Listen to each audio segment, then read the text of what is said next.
Welcome in, everybody. You are now tuning in to the official podcast of the Kahawa Pride. I'm your host, Blake Winterberg. I'm here with my co-host, Caden Shoo.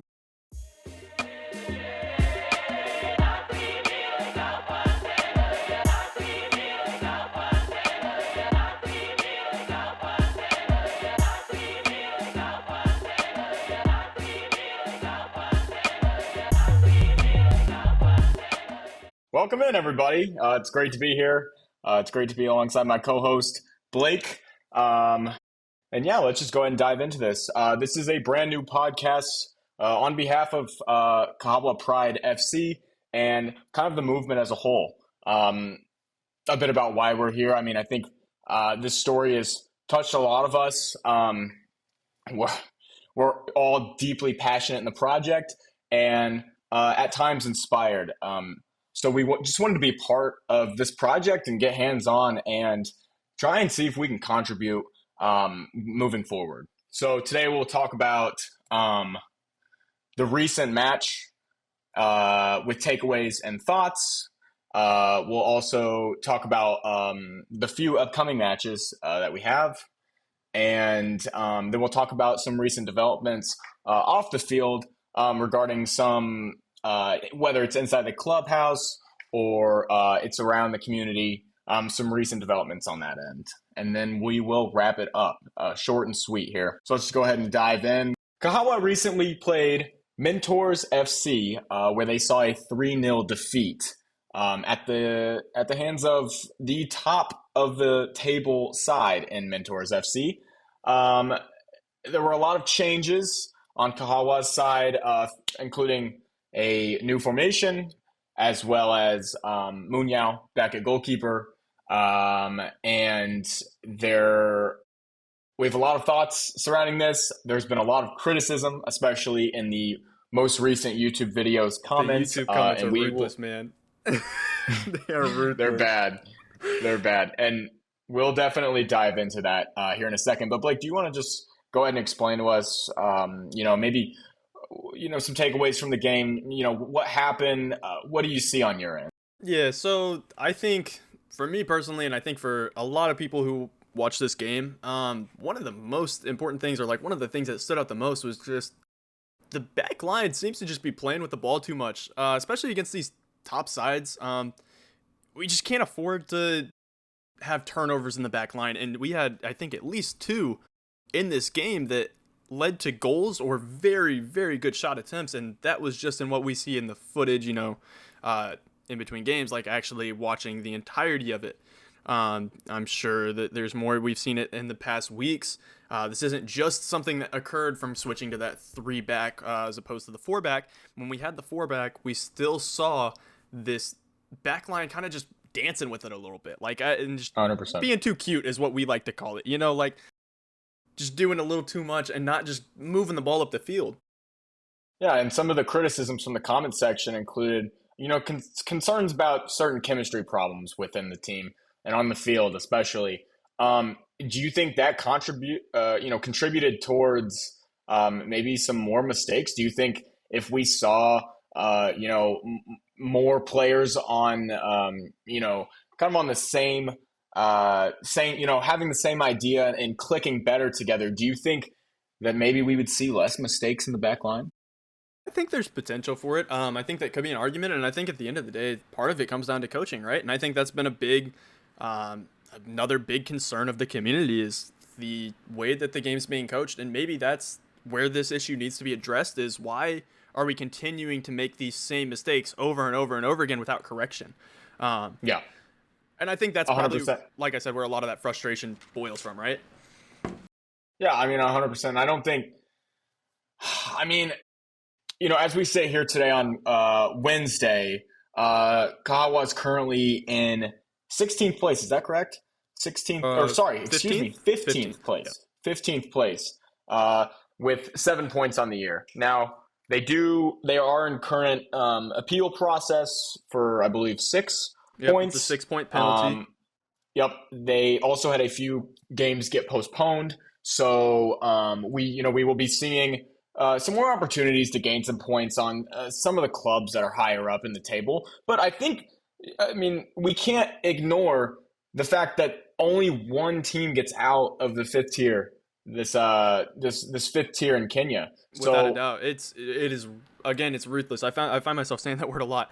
I think that's just kind of the state of the game, especially at this level, in the Kenyan scene. It's tough. It's gritty. It's gonna be a challenge to get out, and you can't. There's a couple things, right? First off, you got to win games. We can't afford to lose three straight in the at position that least at you're home, in. Oh, especially not at home, man. I mean, those have got to be. That's a must yeah, win.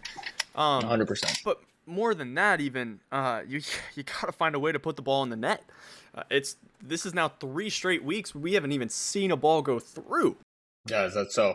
I will say 20 points off first. We do have three games in hand, but this team's definitely going to need to, let's say, put the pedal to the metal, full Mm-hmm. throttle, foot on the gas, or the chances of promotion this year are slim to none. And with that, I think, let's go ahead and dive into some of the upcoming matches with Mwiki United FC on taking place on Friday. They are currently the 16th place team. Same could be said for a lot of these teams, but playing a team that's under us in the table, this definitely needs to be a win. It It needs to does. be three Yeah, it points. does. I think It does. anything besides 3 points would kind of seem as if it's a bit of a setback for the boys.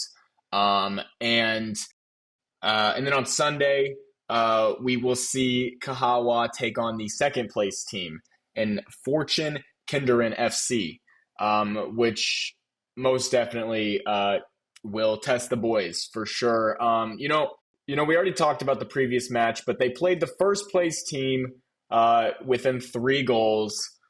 This Fortune team has played one game less, but sits 4 points below Mentors FC. So this definitely could be an opportunity to at least let's pick up some points here. This Let's is. I mean, yeah. let's see if we can It's get. the way I see it is it's a bit of a prove yourself game. Show that you belong here and that you can hang with the top dogs in your own division right now. Because I mean, we all know that ultimate goal that we're pushing towards is being in the Kenyan Premier League. That doesn't come if you can't beat these teams at the top of your current table. Yes, it's a process, Mhm. but we've got to at least go out there and show that we can compete, whether that's a draw, a win, even a close loss. But at the point that we're at right now, we've got to be turning some of these close losses into draws at the very least and getting points onto the board. Yeah, 100%. And just checking my notes here, I see the fourth place team is their team name is Terror Squad. What do you think about that? That seems pretty ominous, don't you think? I mean, I love it. How could you not? I The mean, Terror Squad. Um, that's awesome. that That's is awesome. I awesome. do appreciate that. Um, You know, I mean, there's been a lot of criticism coming towards head coach, and at there has, times, yeah. like a lack of reinforcements under him in terms of assistant coaches. That's definitely been a concern. That and the chemistry to me have been the number one and number two, highest concerns, at least on the field, Well, then when for you're, this Kahawa it's just community. tough, man. Because when you're in a clubhouse and you're all staying together, that's one of like the team rules, Yeah, right? Like when you're yeah, staying in a clubhouse together and you've got all these different opportunities to build those relationships further off the field. Sure, it's going to take time, and maybe that's what we're watching right now. Maybe that's the process that we're in right now is those relationships being built, that chemistry being made, but it just doesn't translate onto the pitch right now. And I think that's what you're saying. What a lot of people are getting frustrated with, right? 100%. I wholeheartedly agree. And there's been a lot of talks as we get into our next segment here on maybe the implementation of a grass field. I mean, Hayes has said it himself, as well as Matthias and Otto. It's been made very clear to the community that they are in search, or at least in hopes of a grass field within Nairobi, and they've obviously prioritized its importance. There's a lot of guys on the field right now that or on the pitch, excuse me, that they they haven't played on hard rocky dirt Right, and in you just look at years. the difference in that, right? Like you can see it watching the streams online of the games, right?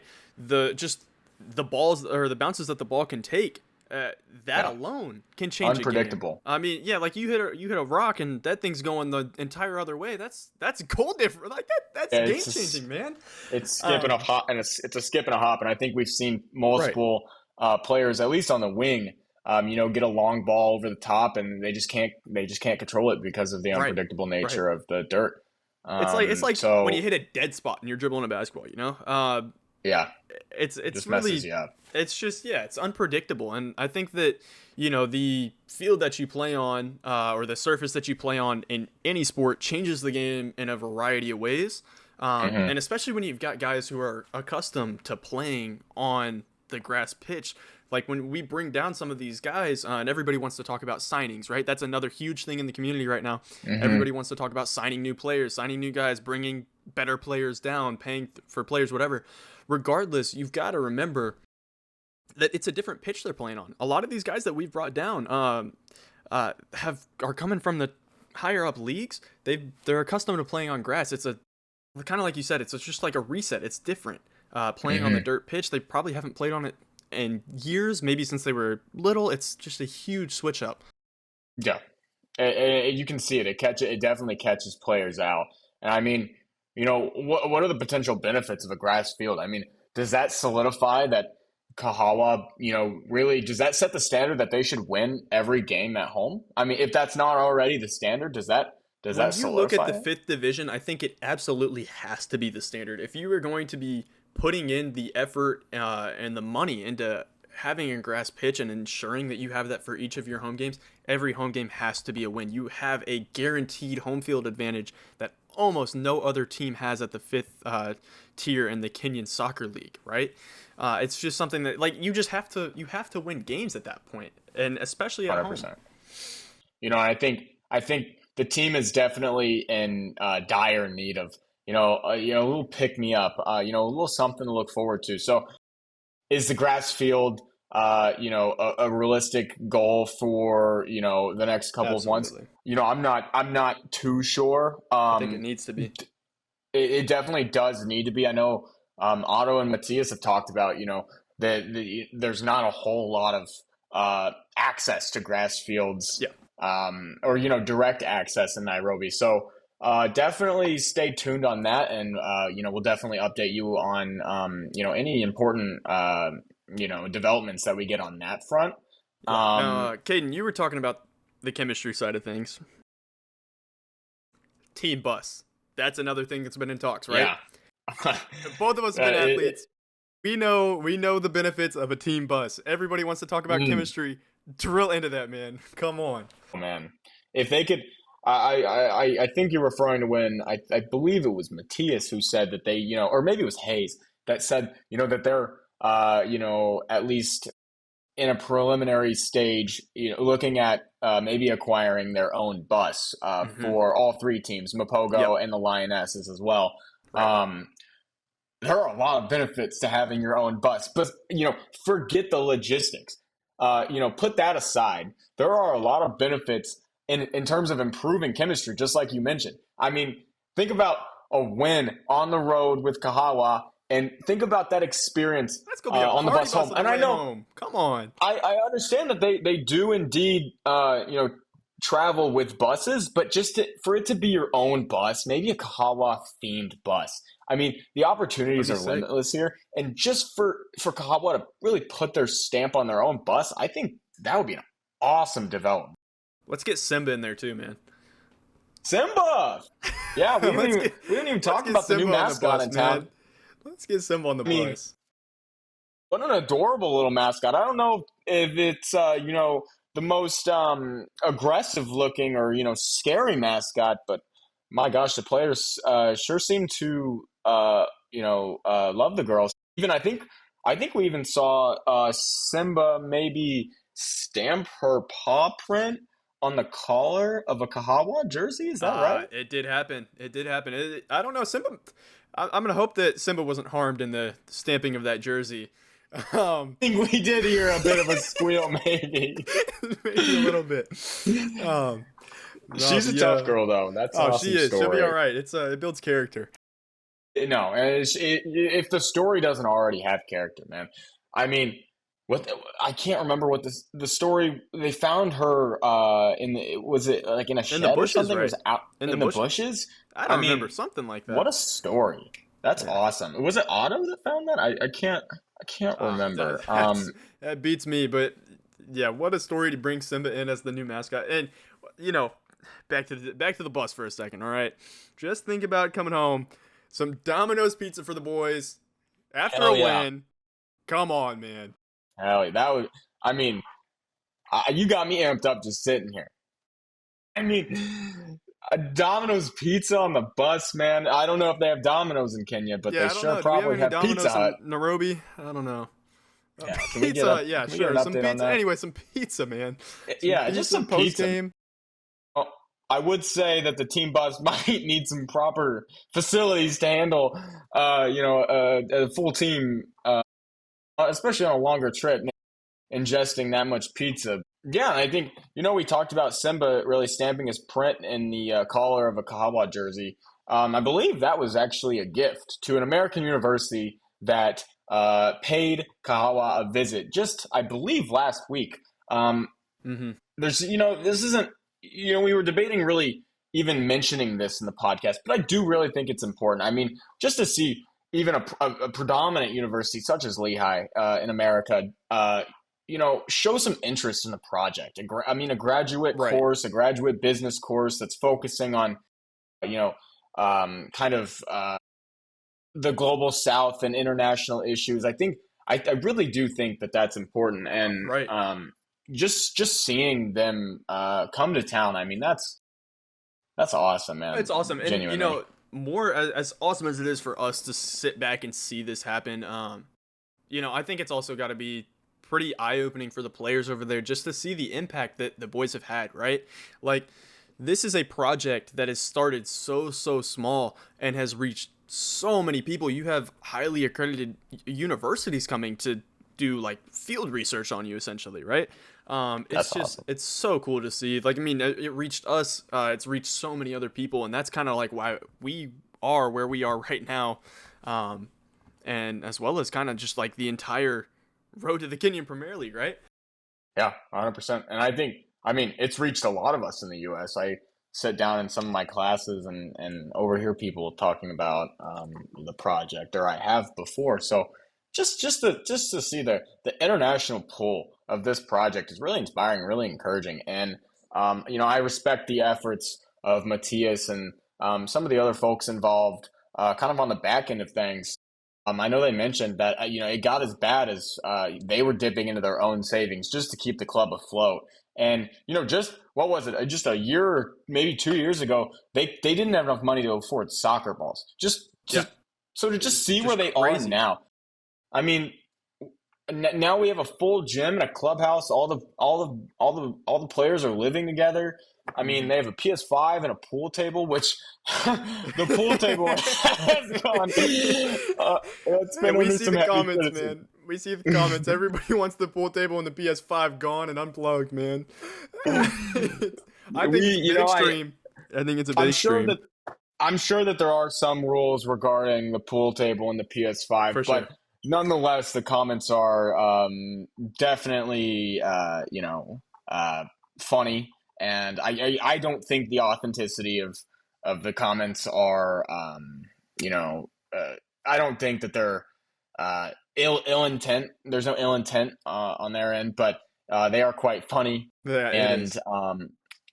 exciting times ahead. I think we get caught up in some of the recent form, but I really do think the boys are just maybe a game or two away from really finding their form and coming together. I mean, we have a lot of different guys on the team.